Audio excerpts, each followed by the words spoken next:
Hi there, Davey Cretan from Cretan Classics here, and unfortunately, once again, we've lost a great one. We lost half of the super creative team of Supertramp. Rick Davies, although some might pronounce it Davis. Rick Davies has passed away. He was the keyboard player, singer-songwriter, and also played a little harmonica in Supertramp. Throughout their whole career, he was on every album. They made 11 albums. Richard Davies was born July 22nd, 1944, in Swindon, Wiltshire, England. Pardon me if I mispronounce any words or names in this video, as I'm an American.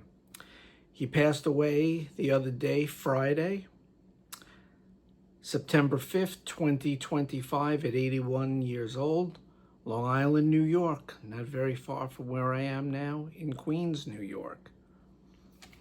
He had a 66-year career in the music biz. Like I said, he was born in 1944, and in 1956, when he was 12 years old, he joined his first band. So from 1956 till his last performance in 2022, 66 years in the music business, or playing music, having a career, doing what you love for a passion, nothing to sneeze at. That's longevity. Rick's mother was a hairdresser. His father was a merchant Navy man who, unfortunately, Rick's father passed away in 1973, and as I'll get to shortly, 1974 was the year that Supertramp really broke into the big time with Crime of the Century. Now, he was bitten by the music bug when he was 8 years old and heard records for the first time. And by 12, he was drumming. He created his own drum, and he was starting to drum, and he joined the band at 12 years old, which is really young back then. Eventually, he found out that he had a natural affinity for the keyboard, so he switched from being a drummer because he didn't think he was a great drummer, and he knew he got more of a response when he played the keyboards. So he switched over. Smart lad, that Rick Davies. So he switched instruments. And in 1959, rock and roll took him over, and he joined a band called Vince and the Vigilantes. He was 15 years old. By this time, he was playing the electric piano. The drummer in the band for a short time, and I didn't know any of this, fascinating, Gilbert O'Sullivan. You might know the name because Gilbert O'Sullivan had a couple of big hits back in the day, Alone Again Naturally and Claire, were two of his Gilbert O'Sullivan's big hits. And later on, when Rick got married in 1977 to Sue, his best man, Rick Davies' best man, Gilbert O'Sullivan, you guessed it. In 1966, Rick became the organ player for a band called The Lonely Ones. And The Lonely Ones were basically known as the band that Noel Redding, who eventually joined Jimi Hendrix Experience, came from. They eventually changed their name to The Joint, a very appropriate 60s name for multiple reasons. And they had some minor success in Germany, recording some soundtracks and stuff. And Rick Davies, while he was in Germany, in Munich specifically, he met a Dutch millionaire who offered to bankroll him, but only if he started a new band, his own band. So he put some adverts in Melody Maker, some other places, and he met a gentleman, you guessed it, by the name of Roger Hodgson. And that was in August of 1969. And they bonded musically at the beginning. This is in August 69. They bonded over music. They formed a band that was called initially Daddy. Got some players. They wrote songs together. And at the beginning, on the debut album, I'm getting ahead of myself for a second, January of 1970, they changed the name from Daddy to Supertramp. So really, at the dawn of the new decade, the dawn of the 70s, that's when Supertramp became Supertramp. Now, the millionaire did set up Rick, Roger, and the guys in the band. In fact, Supertramp became one of the first bands in England, one of the first UK acts to sign a deal with the British wing of A&M Records. Herb Alpert, Jerry Moss, A&M Records. You know the names. Jerry Moss was a successful music mogul, and Herb Alpert, from Herb Alpert and the Tijuana Brass. A&M Records, known for having many great bands and acts on that label.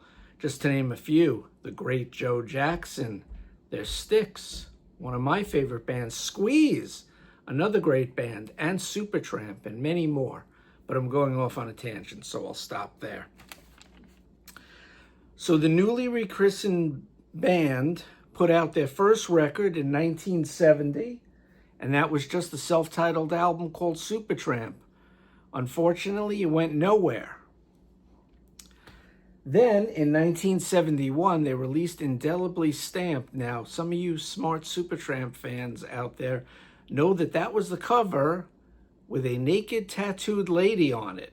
So, of course, the cover was banned, became sort of a selling point, but they never really sold any records.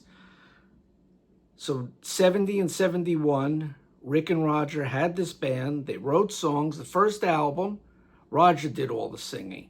The second album, they wrote the songs together. Rick decided to sing a bunch of the songs, and they started splitting up the songs 50-50, starting with the second album. I think another band member also sings a song on the second record. The first two albums are okay. They're interesting, they're oddities, but they're not as good as what happened. So after the first two records didn't sell and they had a deal with A&M, Roger and Rick and Roger decided to retool the band.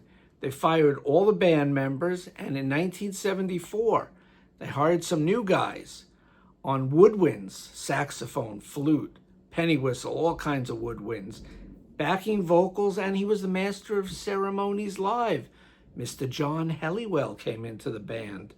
On the bass guitar, Doogie Thompson, and on drums, Bob Siebenberg, who also sometimes on certain albums went by the name Bob, the letter C, period, and then Ben Berg is the last name. So he switched up his name, as drummers do, I guess. And that is the core. Those five guys, Rick, Roger, Helliwell, Thompson, and Siebenberg, became the classic lineup of Supertramp in 1974. And they released the third album, which was their big breakthrough album, Crime of the Century. And from this album, they split up the songwriting duties. You know, they wrote everything together. It's all credited from this point on to Rick and Roger, all the songs. And they split the vocals. From 74's Crime of the Century, one of the big hits that Rick sang, Bloody Well Right. Huge Supertramp song. He also sang the phenomenal proggy title track, Crime of the Century, from the album. And what would you even call Supertramp? Are they prog? Are they pop? Are they rock? Jazzy? Sometimes easy listening? They're all over the place. They're sort of uncategorizable. Maybe art rock or progressive pop, because as their career went on, they got a little more pop, but more on that later. So 74, they had this breakthrough album, Crime of the Century. The next year, 1975, they released Crisis, What Crisis? And the two songs I'll highlight that Rick sang from that album, Ain't Nobody But Me, excellent song. And you might know Another Man's Woman. I don't think this album measures up to Crime of the Century. So they took some time before they did their fifth studio record in 1977, Even in the Quietest Moments. The big hit from there was Give a Little Bit, but that was a Roger song. Now, Rick has some good songs on this album. From Now On, great song. It's probably my favorite Rick vocal from Even in the Quietest Moments. Also, he sang Lover Boy and Downstream. So they were going now in an upward trajectory with their career on the fifth album, Even in the Quietest Moments. In 1977, like I mentioned, Rick married his wife, Sue, and then in 1984, she became the manager of the band, but more on that shortly. 1979, as Homer Simpson once said, the year of Supertramp. He said that on a Simpsons episode. and I was rolling. I thought that's a great line. 1979, the year of Supertramp, they released their hugely big, worldwide successful breakthrough album, Breakfast in America. And on this album, Goodbye Stranger by Rick, great Rick vocal on that song. Gone Hollywood, which is mainly Rick vocals, but there's also some Roger in there. I love Gone Hollywood, the first track. It's an awesome rocking upbeat song. It has a mellow midsection and then it builds again. Don't sleep on Gone Hollywood, great song. Oh Darling, which is a really nice ballad sung by Rick. And then you get the upbeat, peppy Just Another Nervous Wreck, which is a really good Rick vocal song too. They in 1980 they released a double live album called Paris, which had no new songs on it, but it had hits from all the previous records from 74 to 79, the big four albums. Really good double live album. They took their time. In 1982, they released what I feel is an underrated album by Supertramp, and I bought this record when it came out new, Famous Last Words, in 1982. And by this time, unfortunately, the relationship between Rick and Roger was frayed. They were just two different guys, and they just couldn't get along anymore. So Roger Hodgson left the band to go solo, and after that, for the next studio record, Rick became the sole lead vocalist for Supertramp, and that would be on the 1985 album, Brother Where You Bound. From this, actually, before I do that, sorry, from Famous Last Words, I didn't mention some of the great songs. Hit single, I think it was number 15 on the Billboard charts, My Kind of Lady, a Rick song. Bonnie is a really good sort of low-key, mid-tempo ballad. I like that song, Bonnie. And if you want a really good hard rocker that's moody and mysterious, but has some great Roger Hodgson guitar work and a phenomenal Rick Davies lead vocal, Waiting So Long, the next to last track on Famous Last Words. I've loved that song since I bought the record. Great song, Waiting So Long. Very underrated. If you don't know Waiting So Long from Famous Last Words, check it out. Moving on to Brother Where You Bound from 1985. This was, I think, the number 15 song, actually. Cannonball, I think, peaked at number 15 on the Billboard Hot 100 singles charts here in America. And then you have the excellent proggy 16.5-minute title track, Brother Where You Bound, which has some sterling guitar solos from a gentleman named David Gilmour at the time of Pink Floyd, although Pink Floyd were in flux in 1985. But that's another tangent I'm not going to go off into. So Rick was their sole lead singer from 1985 on. In 1987, they released an album called Free as a Bird. And then in 1990, the band, the four members of the band, without Hodgson, of course, decided, they mutually agreed, well, Supertramp has run its course, the album sales were dwindling, they weren't as popular anymore, it was a different musical landscape. They've been doing it since 1974 together. They decided to knock it on the head in 1990. So as of 1990, no more Supertramp. Rick took some time off in 97. He was recording his first solo album. While doing that, he decided to reform Supertramp. So in 1997, everyone, the three other guys, not Roger Hodgson, came back to put out the record Some Things Never Change. And then in 2002, they released their final studio album, the 11th Supertramp studio album, called Slow Motion. During this time, they were touring, and this is when I saw Supertramp live a couple, I think 2, maybe 3 times. I think it was twice. At Jones Beach, I remember seeing them twice with my friend Edward. And they were good in concert. You may have missed Roger Hodgson a little. They had another guy who would sing those songs, just like the 3 or 4 big hits, and the rest of it were all Rick songs. They were still really good in concert, but I did not see them during their heyday, unfortunately, when Roger Hodgson was in the band. Now, After these two records, Some Things Never Change, 97, and 2002 Slow Motion, they decided again to break up the band. So the band stopped. In 2010, though, they reformed to tour again. They were supposed to tour in 2015, but that's when Rick announced that he was battling multiple myeloma, which is also known as blood cancer. In 2018, Rick announced that he'd recovered enough to play with his ex-bandmates in Supertramp. They played under the name Ricky and the Rockets. But he said they would never perform again as Supertramp. I guess he was up to doing the occasional show, but he couldn't do these big tours anymore because, unfortunately, my father passed away from multiple myeloma, blood cancer. So I know something about it. And it really takes a toll on you. It really does a job on you. All cancers are horrible. And multiple myeloma is a really bad cancer, unfortunately. On June 10th, 2022, Ricky and the Rockets played their last show at Stevens Talkhouse in Amagansett, Long Island, Suffolk County. I was there many years ago to see one concert. It was a very intimate venue. I never knew about these Ricky and the Rocket shows, or I may have tried to go. But I was busy taking care of my late father at the time, so I wasn't really seeing too many concerts. Unfortunately, right now as I'm taping this, it's Sunday, 7th of September, 2025.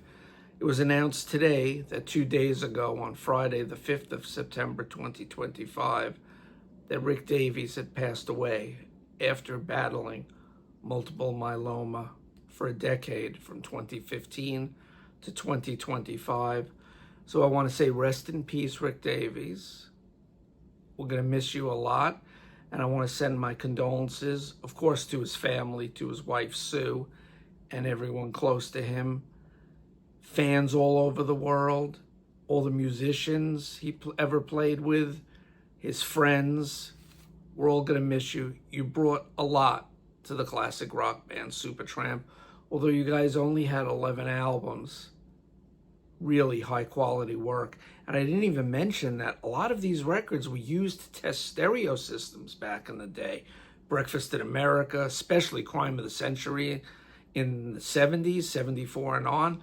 A lot of stereo stores, they used Crime of the Century to test the fidelity and to show how amazing certain sound systems sound, speakers, turntables, etc. So Supertramp always cared about the quality of their sound, and their records from 74 on always sounded great, whether on vinyl, I don't know about cassette, or especially CD. Speaking of CDs, before we go, I went through my collection really fast. Most of it's not here in my apartment. I have the very best of Supertramp. I should have taken the booklets out, sorry. There it is with no glare. The very best of Supertramp. And they're sort of using the prison bars and the hand from Crime of the Century. Then I have as an import, Very Best of Supertramp, a Volume 2. And this more resembles the Crime of the Century album cover because it's black. And then finally, I have an import CD. It's got the hype sticker on it. It's a live CD called Is Anybody Listening? It's kind of hard to read. And there is the hype sticker on it. And this is an unreleased at the time live concert from 1976, Cleveland, Ohio. So it's the Crisis, What Crisis tour. You get stuff from Crisis, What Crisis, and Crime of the Century. Really good sounding from what I remember. I'm going to put all these in my car right now and play them over the next bunch of days, driving to and from work. So on here, if you want to seek this out, try to get the sticker in there good. You can see it says Supertramp Live, previously unreleased, live recordings. You got School, you got Crime of the Century, you got Dreamer on here, Bloody Well Right, Hide in Your Shell, Asylum, Sister Moonshine from Crisis, What Crisis, really good song. Just a Normal Day, Another Man's Woman, Lady, Dreamer, Rudy, really good song. If Everyone Was Listening, love that track. And of course, to end the concert, Crime of the Century. So this is definitely worth seeking out, this live album. Is anybody listening? Got the greatest hits. I have my other CDs somewhere. So just wanted to do this fast tribute to Rick Davies. Rest in peace. And thanks a lot for all the music. I'm Davey Cretin for Cretin Classics. Take care, everyone. Bye-bye.